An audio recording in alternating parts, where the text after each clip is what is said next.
Je suis Tarek, donc scénariste de La Guerre des Gaules. J'ai commencé à faire de la bande dessinée en 1999 par un récit de science-fiction. Et ensuite, très rapidement, j'ai commencé à écrire des récits jeunesse, des contes détournés et des histoires un peu plus orientées histoire, notamment sur l'espionnage pendant la Seconde Guerre mondiale, Raspoutine, la Première Guerre mondiale. J'ai commencé à travailler avec Vincent Pompetti en 2004 sur un sujet très différent de la guerre des Gaules, puisqu'on a commencé par travailler sur Raspoutine. Et voilà. Sinon, je suis aussi peintre et j'ai commencé à peindre dans les années 80. Et je suis aussi rédacteur en chef d'un magazine d'art.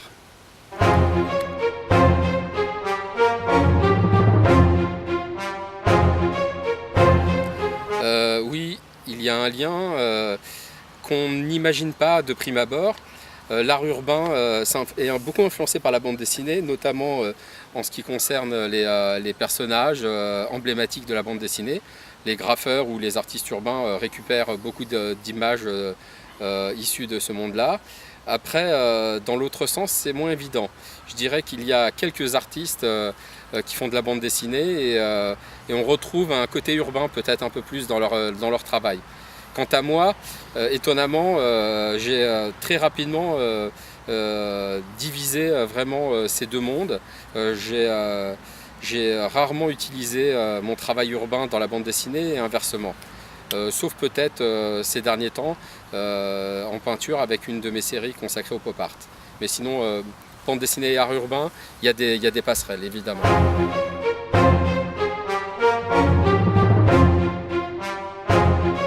La source d'inspiration première, c'est mon envie depuis très jeune, là pour le coup, de raconter une histoire se passant dans la Rome ou dans la Gaule ou la Carthage antique. Et avec Vincent, avec qui j'avais déjà travaillé sur plusieurs sujets, on a discuté assez longuement et on est tombé d'accord sur le fait de travailler sur la période républicaine. Et la guerre des Gaules nous semblait le sujet évident à faire. D'autant plus que les commentaires de César n'avaient jamais été j'allais dire adaptés en bande dessinée. Et pour nous, c'était aussi un double défi, celui de travailler sur un texte emblématique de la littérature occidentale et d'en faire un récit de bande dessinée.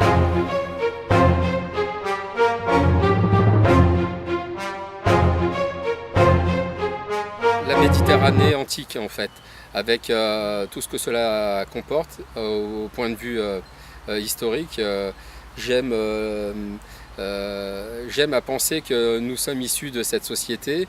On est des héritiers directs de cette société antique romano, carthagino-mésopotamienne et égyptienne bien sûr.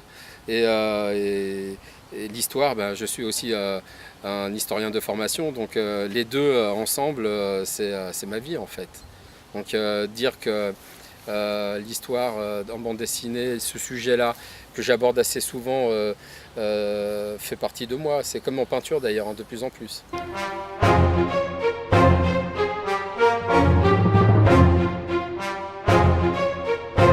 Oui, alors les recherches ont été importantes des deux côtés, du côté de Vincent et du mien.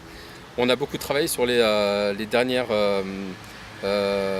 avancées archéologiques concernant l'habitat et l'armement gaulois et romains. On a aussi travaillé avec des groupes de reconstitution. On allait dans des endroits où il y avait des sites où on pouvait voir des choses intéressantes comme des camps romains. Le travail de recherche, c'est un travail aussi qui existe chez nous depuis très longtemps parce qu'on est passionnés, Vincent et moi, par cette période. Donc on a fait qu'approfondir des choses que nous avions déjà lues ou étudiées dans notre jeunesse en fait.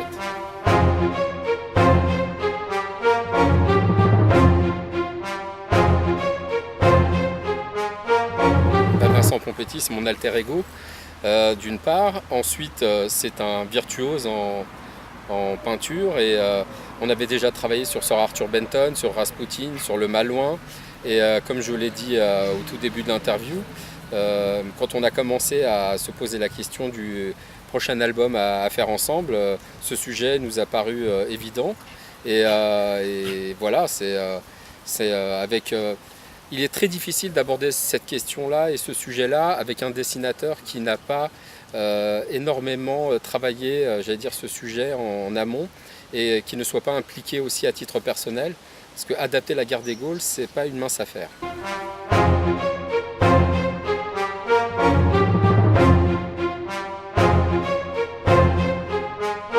On se pose des questions mutuellement sur les choses qui nous posent problème. On fait des recherches de notre côté. Moi, j'apporte des éléments à Vincent. Vincent m'apporte aussi des éléments. Et à partir du moment où j'ai écrit le texte, lui, il l'adapte et le transforme en image. Voilà, on a vraiment une relation j'allais dire, d'échange, mais chacun fait sa part de travail. C'est ça qui est important. Et chacun l'a fait en tenant compte aussi des envies de l'autre.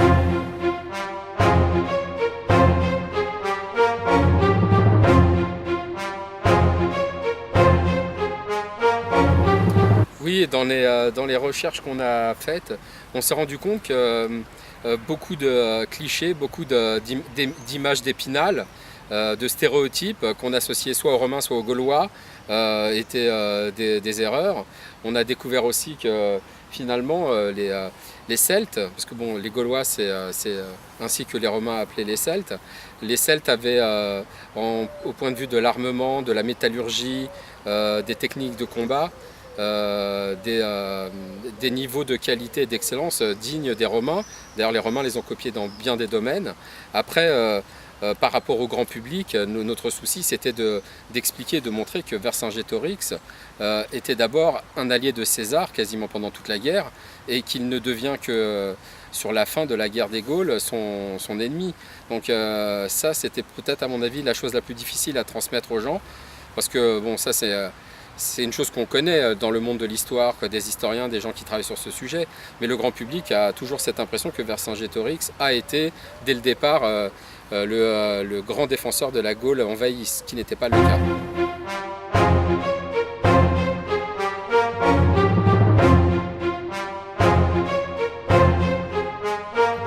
La réalité, là, elle est évolutive, la réalité, en histoire.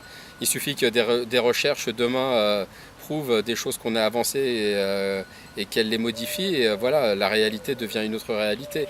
Je dirais que notre texte est très proche de la réalité, et il est à tel point proche que les groupes de reconstitution qu'on a rencontrés étaient parfois habillés ou portaient des armements qui correspondaient à ceux qu'on avait dans notre album.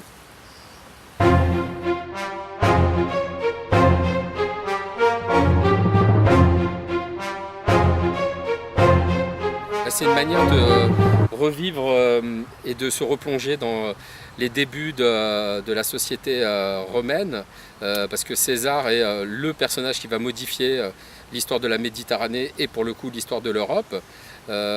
Ça permet peut-être à un public non historien, non connaisseur de cette période de redécouvrir ou découvrir un moment de l'histoire extrêmement important, encore plus dans la période dans laquelle on est, où les gens se posent beaucoup de questions sur les modes de fonctionnement de gouvernance.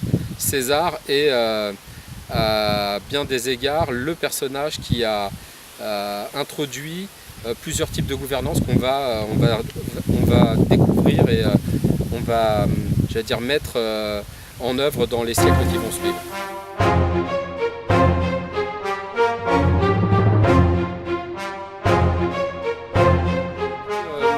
Si on regarde, on a fait une adaptation assez proche du texte, mais on a introduit pas mal de personnages fictifs pour créer du lien entre les divers récits que fait César.